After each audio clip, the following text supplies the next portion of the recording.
2015년 딱 10년이죠. 증세 없는 복지는 허구다. 박 대통령이 배신의 정치라고 이렇게 규정을 그냥 하시면서 이게 배신의 아이콘으로 그 당시 이렇게 그 이후에 왜 배신자가 되셨는지. 박근혜 대통령하고 저하고 관계는 이야기를 하면 뭐 맨날 밤을 새로서 이야기해도 모자랄 오랜 역사가 있습니다. 제가 박 대통령한테 언젠가는 뭐 이런 정치적인 스케줄 다 떠났어요. 언젠가는 제가 유승민 전 대표를 향한 배신자론은 조금 오해가 있는 것이다. 왜냐하면 좀 잘못돼 있다. 왜냐하면 유승민 전 대표의 배신자론은 정책에 관한 문제였다. 예. 왜냐하면 2015년 딱 10년이죠. 이제 딱 10년이 된 것 같습니다. 예, 예. 어제로 10년이 된 것 같은데요. 예, 유승민 전 맞습니다. 대표, 유승민 원내대표가 당시 원내대표 때 그때 교섭단체 연설이었는데 그 당시에 증세 없는 복지는 허구다라는 말씀을 하셨고 예. 정부 시행령을 국회가 수정 변경하게 되는 거 이 부분을 국회 개정안이었죠. 국회법. 국회법 예. 그 부분 여야 합의로 통과시켰던 이 내용이었는데 그 부분에 대해서 말씀하신 국회 교섭단체 연설할 때 제목이 진영을 넘어서 미래를 위한 합의의 정치를 예. 하자 예. 요 내용이었는데 그 당시에 제가 한번 띄워봐 주세요. 그래서 제가 대표님한테 그 당시 저게 그 내용입니다. 저게 맞습니다. 예. 그 원고였죠. 예, 원고를 제가 원고였습니다. 대표님한테 예. 받아서 제가 사인을 받았던 예, 딱 10년 전에 딱 10년 전에 제가 국회 예. 대표 연설할 때 그 원고에 예, 원고에 제가 받았어요. 유병수 예, 기자님한테 이제 받았었는데 예. 예. 근데 저 이후에 당시 박 대통령이 배신의 정치라고 이렇게 규정을 그냥 하시면서 이게 배신의 아이콘으로 그 당시 이렇게 딱 규정이 돼 버렸었는데 그때 이 상황을 다시 한번 설명을 좀 해주세요. 이때 왜 이 증세 없는 복지는 허구라고 말씀을 하셨었는지 그리고 그 이후에 왜 배신자가 되셨는지. 저 박근혜 대통령하고 저하고 관계는 참 이야기를 하면 뭐 맨날 밤을 네. 새워서 이야기해도 모자랄 그런 오랜 역사가 있습니다.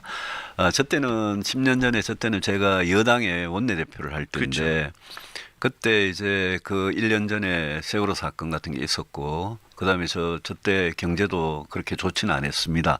특히 제가 제일 이렇게 문제의식을 갖고 있었던 거는 이명박 박근혜 정부를 거치면서 우리 보수 정당이 국민의 사랑과 신뢰를 받기 위해서 우리가 어떤 혁신 변화를 해야 되느냐 여기에 대해서 제가 굉장히 오랫동안 고민한 그 결과가 10년 전에 저 나름대로 물론 동지들도 많았습니다만은 보수가 나아가야 될 길에 대해서 제 나름대로 철학과 정책의 방향 이런 거를 말씀을 드린 겁니다. 그렇죠. 그리고 네. 어떻게 보면 박근혜 정부도 어떤 보수 정권이 나아가야 될 방향에 대해서 저의 어떤 간곡한 제안 이런 거를 저는 좀 채택해 주기를 저는 바랐습니다. 네. 뭐 그게 뭐 대단한 건 아닙니다. 왜냐하면 박근혜 대통령께서도 대선 당시에는 대통령 되기 전에는 다 약속하셨던 그런 부분들입니다. 네. 그래서 제가 저의 어떤 그런 생각과 철학과 이 보수의 새로운 어떤 길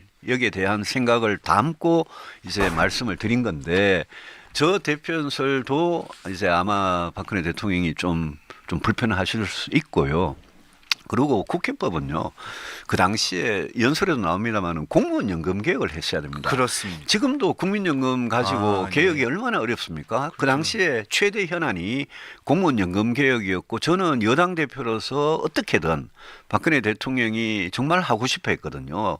공무원 연금 개혁을 제가 현장에서 야당을 설득해서 성사시켜서 성공시키는 그 책임을 제가 갖고 있었습니다.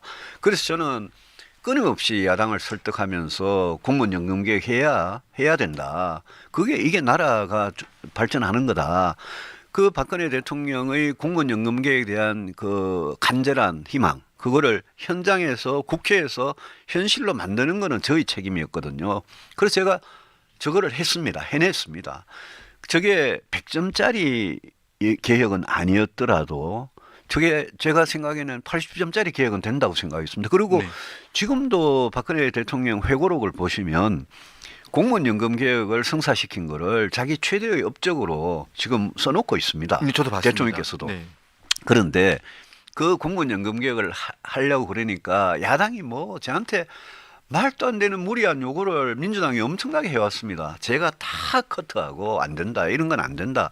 다 커트했는데 마지막 하나가 국회법 개정안이었습니다. 예. 그게 뭐냐면 국회에서 법을 만들면 그 법의 취지에 위배되는 행정명령, 시행령 이런 거를 정부가 만들면 이게 법하고 시행령이 안 맞지 않습니까? 예. 그러면 그 시행령을 수정할 수 있도록 국회가 좀 요구할 수 있는 그런 뭐 글자 한자 이렇게 고치는 법 개정안이었는데 아마 박근혜 대통령께서 이제 저에 대한 여러 가지 이제 좀 불만스러운 그런 생각들이 계셨다가 국회법 개정안 그걸 이제 딱 집어서 아까 그런 말씀을 하셨는데 저는 이런 부분에 대해서는 저는 저하고 박근혜 대통령의 갈등은 뭔가 뭐 정치적이고 이런 거 전혀 없습니다.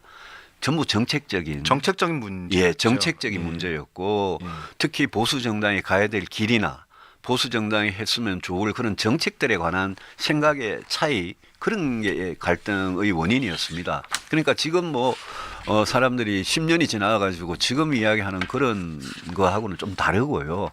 저는 그래서 이런 부분에 대해서는 제가 박근혜 대통령 회고록도 굉장히 꼼꼼하게 열심히 읽어봤는데 제가 박 대통령한테 언젠가는 뭐 이런 정치적인 스케줄 다 떠났어요. 언젠가는 제가 서로 오해하는 부분은 풀고 또 인간적으로도 서로 이렇게 다시 옛날에 좋았던 관계를 회복할 수 있는 그런 계기가 왔으면 좋겠습니다. 네. 예. 그래서 저는 그 중에서도 저는 예. 저는 그 부분에 대해서 좀 말씀을 드리고 싶었습니다. 그래서 왜냐하면 정책적인 부분에 대한 그렇습니다. 부분이었다는 점. 정책적인 거였습니다. 정책적인 부분이었기 예. 때문에 그래서 그 부분에 대해서 어쩌다가 이게 이 정책적인 부분에 대한 얘기였는데 이게 저는 OECD 평균 중부담 중복지라는 걸 제가 주장을 했거든요. 중부담 중복지는 OECD 평균 수준의 그런 부담과 그런 복지로는 가야 된다라는 생각이었고 그거는 박근혜 대통령께서도 그 생각 갖고 계셨거든요. 네. 그래서 그런 거를 정세 없는 복지는 허구다라는 거는 너무나 상식적으로 당연한 말인데 이제 그런 것들이 좀 정책적인 그런 생각의 차이였죠. 네.